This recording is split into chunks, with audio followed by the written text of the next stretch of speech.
Support comes from the Janice Hawkins Cultural Arts Park on the main campus of Troy University, featuring the International Arts Center, the Fred Nall Hollis Museum, and the Hua Baoju Gallery. More information at troy.edu/artspark. From Troy Public Radio, this is In Focus, and I'm Carolyn Hutchison.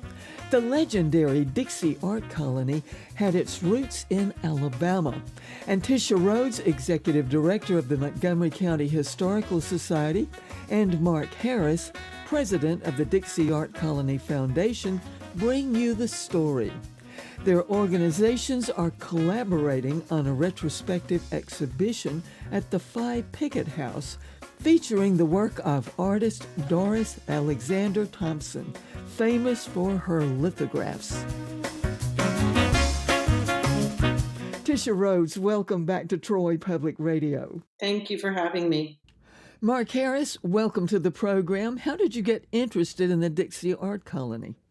I grew up in Wetumpka, where Kelly Fitzpatrick was from, and he was one of the founders and also one of the founders of the Montgomery Museum of Fine Arts. So I was very interested in art, and one day, through my graphic design work, I was sitting at the computer, and I ran across an article that was in Alabama Heritage Magazine. It was about the Dixie Art Colony. That prompted me to want to learn more. I ordered an archived issue and thought something really needs to be done with this. This is an important part of Southern history, both art and general history, that needs to be recognized and appreciated. And that's really how it all got started in 2011. What was the era of the Dixie Art Colony? It began in 1933. It was an arm of the Montgomery Museum, which also began right around that same time. There was a school associated with the Montgomery Museum called the Montgomery Museum School.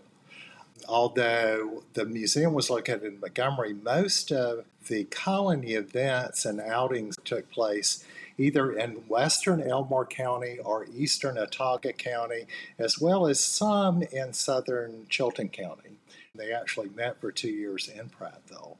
You know, Tisha, among the programs you have been bringing to the Montgomery County Historical Society was a recent program about Zelda Sayer Fitzgerald and her friends. Didn't they have an art club of some sort? They did. They were instrumental in a lot of early art meetings, gatherings, clubs, groups, working together to surround themselves with other creative people, much as is the case with Dixie Art Colony. I recalled something about the Montgomery Sketch Club. Were any of those members part of the Dixie Art Colony, Mark? They were, and Doris Alexander Thompson, who's the subject of the current exhibition at the Montgomery County Historical Society, was one of the co-founders, along with Zelda Fitzgerald, of the Montgomery Sketch Club, which was held at the Church of the Holy Comforter. At the time, it was located on Goldthwaite Street, and they did live drawing sessions and other sketching. There were numerous members of the Dixie Art Colony that were also associated with that sketch club. One in particular I want to mention is E. Herndon Smith. This took place during the 40s. He was in charge of the federal art projects for the state of Alabama during that period. Mark, you have spent years researching this group. What was the most surprising thing you found? The number of people that were involved in this group. There were a lot of surprises along the way.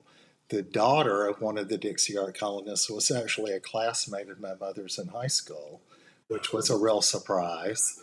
We documented 138 artists that were involved in the colony as it met in the Montgomery area, and then there were additional people involved in the spinoff that occurred down in Mobile County. So close to 200 people were involved in this effort. And in the art world, what was their impact? They had a huge impact in the art world as far as the South in particular was concerned. because Kelly Fitzpatrick, as I mentioned, was one of the founders of the Montgomery Museum of Fine Arts. Also, some of these artists were instrumental in founding the Birmingham Museum of Art, the Mobile Museum of Art, as well as the Mississippi Museum of Art over in Jackson, Mississippi. Lots of them were also educators on the college level as well as the primary level. So, Tisha, can you describe the opportunities coming up at the Phi Picket House? So this current exhibit that Mark and I are in partnership with is called Doris Alexander Thompson, painter, lithographer, and novelist. And it's on view here at the Phi Picket House through September 3rd, Tuesday through Thursday, 9 to 4. In conjunction with this beautiful exhibit, we've got 2 brown bag lunch and learn programs that are free and open to everybody. The first one is Wednesday, July 15th. Our lunch and learn start about 11:30 and we're done 12:30, 1 o'clock.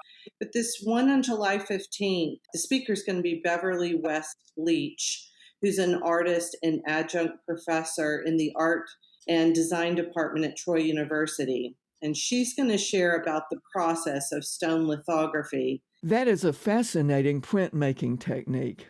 So, tying into the art of Doris Alexander Thompson, how many pieces will be on display at the Phi Picket House? So there are 40 pieces on view here at the Phi Picket House, and it's a retrospective exhibition highlighting her life and her work.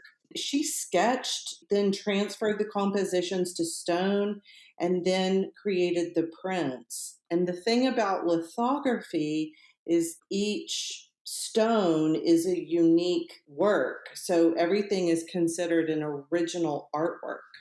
And what's coming in August?